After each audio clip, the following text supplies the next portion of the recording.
من الشيطان الرجيم بسم الله الرحمن الرحيم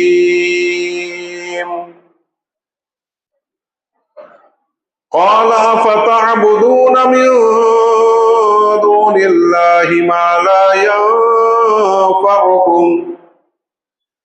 لا ينفعكم شيئا ولا يضركم۔ ابراہیم علیہ السلام نے کہا کہ کیا تم اللہ کو چھوڑ کر تم ان کی عبادت کرتے ہو جو نہ تم کو نفع پہنچا سکتا ہے نہ نقصان پہنچا سکتا ہے۔ اُفٍّ لَكُمْ وَلِمَا تَعْبُدُونَ مِن دُونِ اللَّهِ أَفَلَا تَعْقِلُونَ۔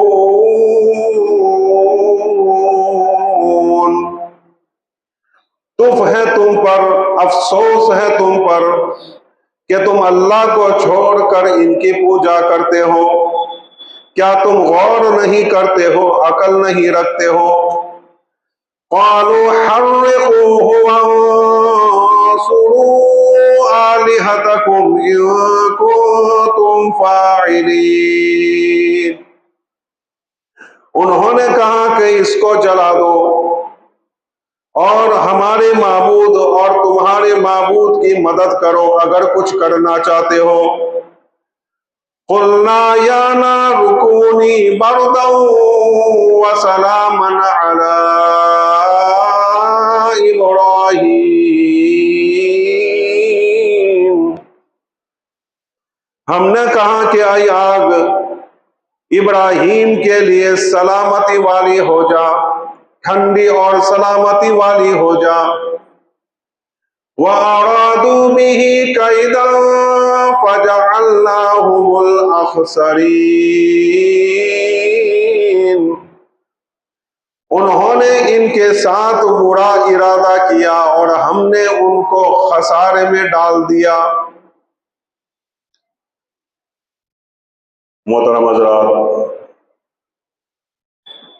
گزشتہ کل درس قرآن اور حضرت ابراہیم علیہ السلام کا واقعہ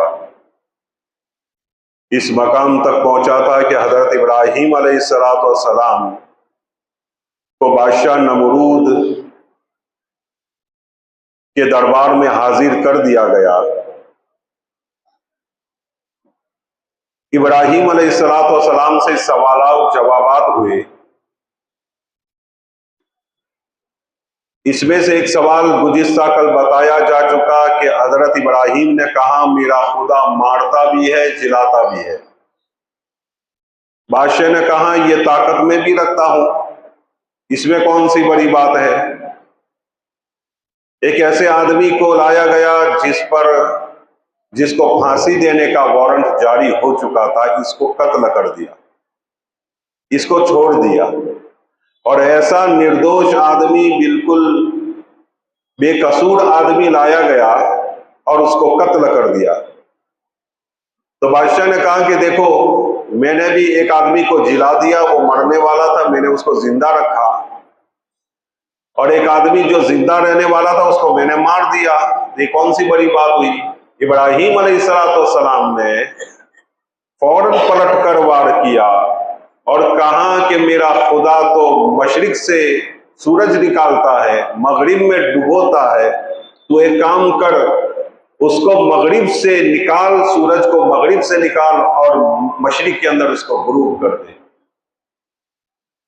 اب یہ دائیں بائیں دیکھنے لگا، ادھر ادھر دیکھنے لگا، اور مزید اس نے یہ سوچا کہ اگر زیادہ سوالات ہوں گے تو لوگوں کے دماغ میری طرف سے پھر جائیں گے اور لوگ میرے بارے میں غلط سوچنے لگ جائیں گے، بدگمانی قائم ہو جائے گی اور میرا راز فاش ہو جائے گا۔ میں ان کو کہتا ہوں میں تمہارا خدا ہوں، میں یہ کر سکتا ہوں، وہ کر سکتا ہوں، میں روزانہ کئی دعوے کرتا ہوں، اس دعوے کی بنیاد پر یہ لوگ مجھے مانتے ہیں، سجدہ کرتے ہیں۔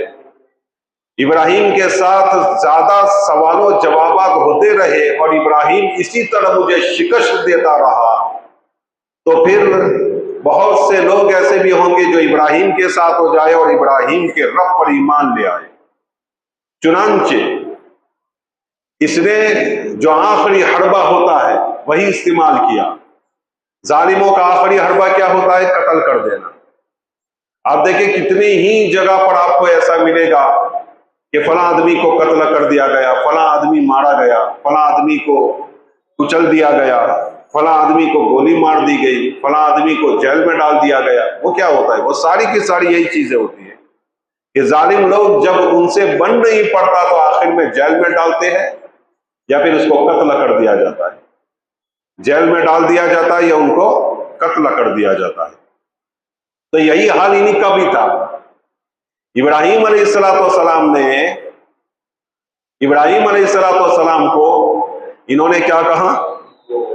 قالوا حرقوه وانصروا آلهتكم إن كنتم فاعلين۔ ان لوگوں نے کہا کہ اس کو جلا دو اور تمہارے معبودوں کی مدد کرو اگر تم کچھ کام کرنا چاہتے ہو۔ انہوں نے کیا کہا؟ تم اپنے معبودوں کی مدد کرو، اس کو جلا دو۔ اور تمہارے معبودوں کی مدد کیا ہے؟ کہ یہ لوگ پھر اللہ کی طرف نہ جائے، ابراہیم کے رب کو ماننے نہ لگ جائے، لا الہ الا اللہ ابراہیم خلیل اللہ کہنے نہ لگ جائے۔ یہ تمہارے معبودوں کی مدد ہے کہ تمہاری معبودوں کی مدد کرو اور اس کو مار کر ختم کر دو، اس کا نام و نشان مٹا دو۔ الغرض ابراہیم علیہ السلام کے لیے وارنٹ جاری ہو گیا کہ اس کو جلا دیا جائے۔ بادشاہ نے مشورہ سے طے کیا کہ اس کو جلا دیا جائے۔ چنانچہ ابراہیم علیہ السلام کے لیے لکڑیاں اکٹھی کی گئی۔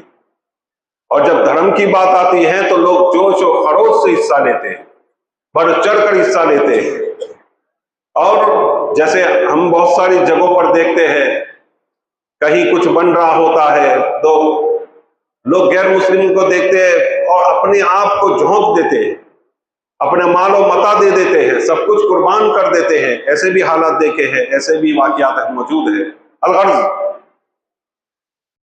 ابراہیم علیہ السلام کے لیے لکڑیاں جمع ہونے لگی، لوگ بڑھ چڑھ کر لکڑیاں دے رہے ہیں، روزانہ لکڑیاں جمع ہوتی ہے اور ہر ایک اس لکڑیوں کو جمع کرنا اور لکڑیاں پہنچانا اپنی ذمہ داری سمجھ رہا ہے کہ میرا بھی حق ہے کہ ہمارے معبودوں کو جو برا بھلا کہتا ہے، ہمارے معبودوں کو جو توہین کرتا ہے، تذلیل کرتا ہے۔ ابراہیم علیہ السلام ہمیشہ ان کے معبودوں کی تذلیل کرتے تھے، برائیاں کرتے تھے، مذمت بیان کرتے تھے۔ کہاں کرتے تھے؟ یہ مکھی جب اڑا نہیں سکتے، ان کے اوپر بیٹھی مکھی نہیں اڑا سکتے تو تم پھر اس کو کیوں پوجا کرتے ہو؟ اس کے پاس رکھا ہوا کھانا چوہے کھا جاتے ہیں اور وہ روک نہیں سکتے، تم کیوں اس کی پرستش کرتے ہو؟ جب اس پر کوئی کتا ٹانگ اٹھا کر پیشاب کرتا ہے تو یہ روک نہیں سکتے، ان پیشاب کرتے کتے کو نہیں روک سکتے، پھر اس کی پوجا کیوں کرتے ہو؟ کبھی ابراہیم علیہ السلام نکلتے تھے اور کہتے تھے کہ ہے کوئی ایسے بتوں کو خریدنے والا جو نہ نقصان پہنچا سکتا ہے نہ نفع پہنچا سکتا ہے۔ ابراہیم علیہ السلام جب شام ہو جاتی تھی تو سارے بت ایک طرف پھینک کر چلے آتے تھے، ان کے باپ ان کو مارا کرتے تھے۔ تو شرک سے حضرت ابراہیم علیہ السلام لوگوں کو بہت ہی دور رکھنا چاہتے تھے اور لوگوں کو شرک سے دور رہنے کی تلقین کیا کرتے تھے۔ اور شرک سب سے بڑا ظلم ہے اور سب سے بڑا گناہ، شرک سے بڑا کوئی گناہ نہیں۔ اس لیے حدیث پاک میں آتا ہے رمضان مہینے میں روزانہ 10 لاکھ لوگوں کی مغفرت ہوتی ہے، روزانہ 10 لاکھ لوگوں کی۔ اس طرح ہوتے 10 لاکھ ہوتے 10 دن میں 1 کروڑ ہو جاتے ہیں اور 30 دن میں 3 کروڑ ہو جاتے ہیں۔ 3 کروڑ لوگوں کی اللہ بخشش کرتا ہے روزانہ، 10 لاکھ 3 کروڑ۔ پھر آخری دن جب آتا ہے اور آخری جب رات آتی ہے تو جتنے پورے مہینے میں اللہ تعالیٰ نے لوگوں کی بخشش کی ہے اتنے ہی لوگوں کی آخری رات میں اللہ بخشش کرتا ہے، یعنی دوسرے 3 کروڑ کی بخشش کر دیتا ہے۔ رمضان کے مہینے میں 6 کروڑ لوگوں کی اللہ بخشش کر دیتا ہے، لیکن اس میں بھی ان لوگوں کی بخشش نہیں ہوتی جو شرک کرنے والا ہوتا ہے۔